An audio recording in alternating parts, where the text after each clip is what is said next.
Hello' বন্ধু, current আছামলৈ স্বাগতম। আজি আপোনালোকক মই এনেকুৱা এডোখৰ জেগালৈ লৈ যাম, যিডোখৰ জেগাত কেৱল টকা আৰু টকা, লাখ লাখ টকা সিঁচৰিত হৈ আছে। এয়া চাওক, গৈ আছোঁ আমি।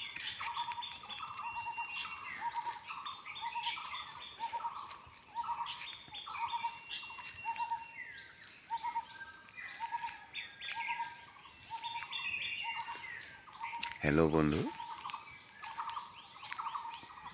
আপোনালোকক মই আগৰ ভিডিঅ'টোত কৈছোঁ যে এইটো সাঁচি পুলি কিনাৰ উপযুক্ত সময় হয়। আপোনালোকে সাঁচি পুলি কিনক, আৰু ক'ত আছে, ক'ত ভাল পুলি পোৱা যায় সেয়াও মই আপোনালোকক ইতিমধ্যে অৱগত কৰি আহিছোঁ। আপোনালোকে অকণমান কষ্ট কৰি সাঁচি পুলি সংগ্ৰহ কৰক। এই যে আপোনালোকক মই এখন সাঁচি বাগান দেখুৱাই আছোঁ, এই বাগানখন, এই যে গছখিনি আপুনি দেখিছে জুই জ্বলি যোৱাৰ দৰে যে হৈছে, এই সমূল অংশে পাতবিলাক পোকে খাই পেলালে। আজি অলপ দিনৰ আগত মই আপোনালোকক দেখুৱাই আছিলোঁ, এইখন এখন অটব্য অৰণ্য হৈ আছিল, কিন্তু আজি সেই অৰণ্যখন চাওক, যিখিনি পাত দেখিছে সেইখিনি বেলেগ গছ, আৰু বাকী যিখিনি পাত দেখা নাই সেইখিনি চব গোটেইখন পোকে খাই পেলালে। এতিয়া এই পোকে খাই পেলোৱাৰ কাৰণে গছবিলাকৰ কিবা অনিষ্ট হ'ব নেকি? একো অনিষ্ট নহয়। এয়া চাওক,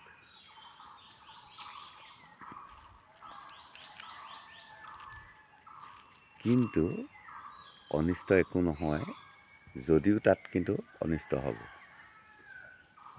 এইজোপা চাওক, প্ৰকাণ্ড গছ, সাঁচি গছ, কিন্তু চাওক পাত নাই, সমূল অংশে খাই পেলালে।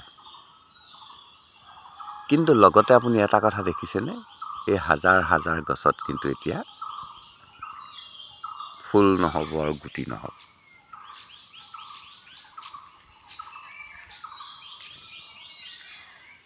এই যে বাগানখনৰ ফুলবিলাক খাই পেলালে, পাতবিলাক খাই পেলালে,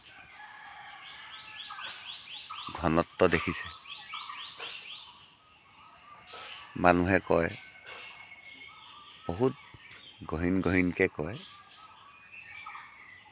যে সাঁচি পুলি 6 ফুটত ৰুব লাগে, 5 ফুটত ৰুব লাগে, 4 ফুটত ৰুব লাগে, 3 ফুটত ৰুব লাগে। কিন্তু এইবিলাক দেখিছেনে, গাত গা লাগি আছে, গাত গা লাগি আছে সাঁচি। মই আপোনাক এতিয়া দৃঢ়তাৰে ক'ব নোৱাৰোঁ আৰু যে সাঁচি পুলি 4 ফুটত ৰুব লাগিব, সাঁচি পুলি 3 ফুটত ৰুব লাগিব। মই তেনেকুৱা কথা আপোনালোকক এতিয়া দৃঢ়তাৰে ক'ব নোৱাৰোঁ। কিন্তু কথা এটা ক'ব পাৰোঁ যে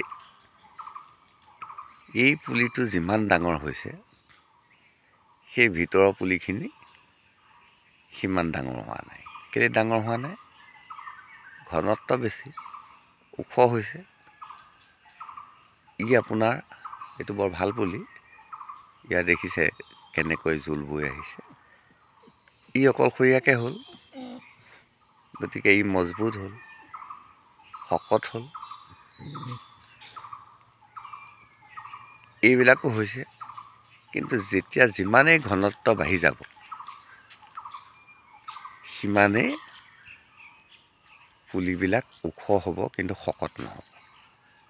নেলাগে শকত হ'ব, লাহে লাহে শকত হ'লেও আমাৰ ক'ব লগা একো নাই নহয়। আপুনি মন কৰক, এজোপা বাঁহত যদি ঘনত্ব বেছি হয়, বাঁহটো সৰু হয় নেকি? যদি সৰু হৈছে, তেতিয়া তাত খাদ্য দিব লাগিব। ল'ৰা ছোৱালী সৰহ হ'লে যে ক্ষীণ হৈ যাব এইটো কথা নহয় নহয়। সিহঁতক আপুনি যোগান ধৰিব পাৰিব লাগিব। এয়া চাওক ঘনত্ব, কিমান ঘনত্বত ৰুইছে। আৰু মই যদি আগলৈ গৈ যাওঁ, আপুনি দেখি আচৰিত হ'ব, এফুটত ৰুইছে পুলি। এই বাগানখন যে দেখিছে, এফুটত ৰুইছে। ময়ে কৈছিলোঁ যে ইমান ঘনাইনো কিয় ৰুইছা? বোলে নহয়, এটা চাইছোঁ, পৰীক্ষা কৰি চাইছোঁ যে কিমান ঘনত ৰুব পাৰে, গতিকে ৰুই দিলে। এফুটত আছে পুলিখিনি। বাৰু যি কি নহওক, এইখিনি আপোনালোকক আজি থুলমূলকৈ কৈ থৈছোঁ। এতিয়া কথা হ'ল পুলি।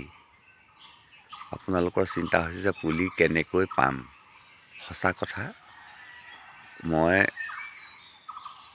ঢকুৱাখানা, জোনাই, লখিমপুৰ আদি জেগাতো মই পুলি দিছোঁ। 5টা পুলি দিছোঁ, সেইটো সৰু কথা। কিন্তু যদি আপুনি সঁচাকৈ সাঁচি এখন বাগান কৰিব বিচাৰিছে, তেতিয়াহ'লে মই আপোনাক জোনাইত নি বা ঢকুৱাখানাত নি 1000 পুলি দিবগৈ পাৰিম। সেইটো সম্ভৱ হ'ব, কিন্তু খৰচ পৰিব বহুত। তেতিয়াহ'লে আপুনি কি কৰিব লাগিব?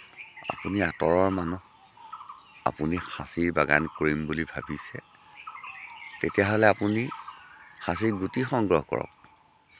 মই কোৱা নাই ক'ৰ পৰা কৰিব, কিন্তু মই আপোনাক এইটো কৈছোঁ যে তিতাবৰ অঞ্চলৰ পৰা আপুনি গুটি সংগ্ৰহ কৰক।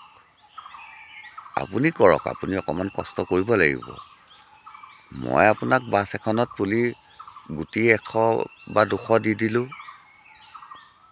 সেইটো মোক খাটনি কৰাবলৈ আপুনি যদি বিচাৰে বোলে যে আপুনি খাটিবই লাগিব, মই আপোনাক পৰামৰ্শখিনি দি আছোঁ, বুদ্ধিখিনি দি আছোঁ, সাঁচি গছৰ বিষয়ে কৈ আছোঁ। কাৰণেই যদি মই আপোনাক গুটি 1 কেজি দিবও লাগে দিম, কোনো কথা নাই বাৰু। সেইটো সহজ কথা। আপুনি ক'লেই হ'ল বোলে আমুক বাছখনত দি দিয়ক, দিব পাৰিম। কিন্তু চাওক, সেই বাছখনক লগ কৰিবলৈ যাওঁতে মোৰ গাড়ী খৰচ আছে, গুটি সংগ্ৰহ কৰোঁতে মোৰ খৰচ আছে। তাতকৈ আপুনি কিবা এটা ব্যৱস্থা কৰি আপুনি তিতা ৰুবলৈ মই উপযুক্ত সময়ত কৈছোঁ, আহাৰ মাহত আহক। আপুনি আহাৰ মাহত আহি অসংখ্য গুটি লৈ যাওক।